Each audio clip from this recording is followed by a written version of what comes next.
Hi friends, ఎలా ఉన్నారు?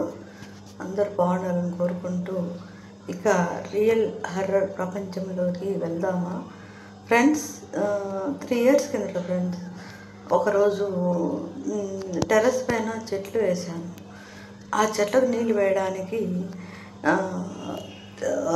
11:30కి అట్లా పైకి ఎక్కాను. ఆ రోజంతా పని ఎక్కువ అవడం వల్ల 11:30కు చెట్లకు నీళ్ళు వేయడానికి వెళ్ళాను.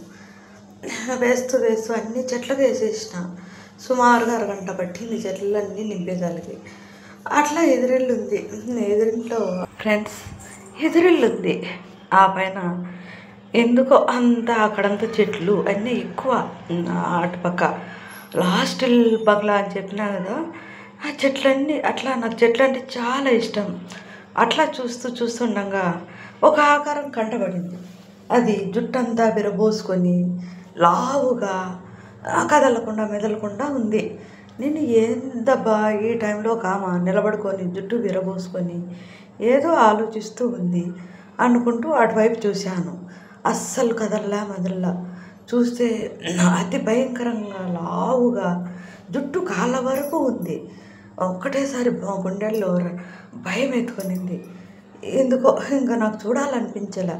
మళ్ళీ కాసేపు చెట్లకు నీళ్ళు వేసుకుంటూ ఇంకా కొన్ని మళ్ళీ డబల్ వేసి నీళ్ళు చూస్తూ మళ్ళీ ఎందుకో చూడాలనిపించింది అటువైపు. అప్పటికి టైం చూస్తే దాదాపు 12 దాటిపోయింది. వామ్మో, నేను టైం చూసుకోలే. దాంట్లో పడిపోయి చూస్తే మళ్ళీ ఏం కనిపించట్లే. ఇదంతా నా భ్రమేమో అనుకొని మళ్ళీ కాసేపు ఆడే కూర్చున్నాను. కాసేపు కూర్చున్న తర్వాత మళ్ళీ ఒక 5 మినిట్స్ అండి చూశాను. చూస్తే ఆ ఆకారము ఈసారి తెల్ల చీర కట్టుకొని ఇంత గాల్లో తేలుతూ అట్లా కనిపించింది. ఎందుకు ఇలా జరుగుతుంది?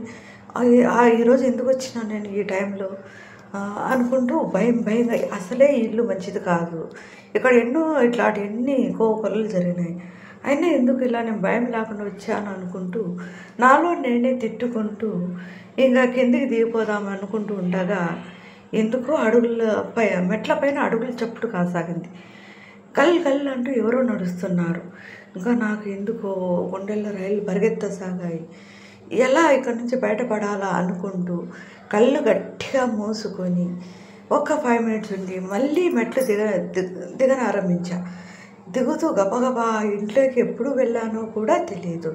ఇంట్లో మా వాళ్ళు చేసి ఏమైంది, ఎందుకు అట్లా ఒళ్ళంతా చెమటలు పట్టాయి, ఎందుకు భయపడుతున్నావు అంటున్నారు. ఏం లేదు, ఇట్లా పైన ఒక ఆకారము ఎదురింట్లో ఇట్లా నన్ను భయపెడుతోంది. తెల్లగా కనపడుతూ చుట్టంతా ఎరబోసుకొని ఓసారి గజ్జల శబ్దంతో నన్ను భయపెడుతూ ఉంది. అందుకే భయపెడుతున్నాను అన్నాను. ఏం భయపడద్దు, మేమున్నాగా అంటున్నారు. ఇది ఫ్రెండ్స్, మీకు నచ్చినట్లయితే లైక్ చేయండి, షేర్ చేయండి.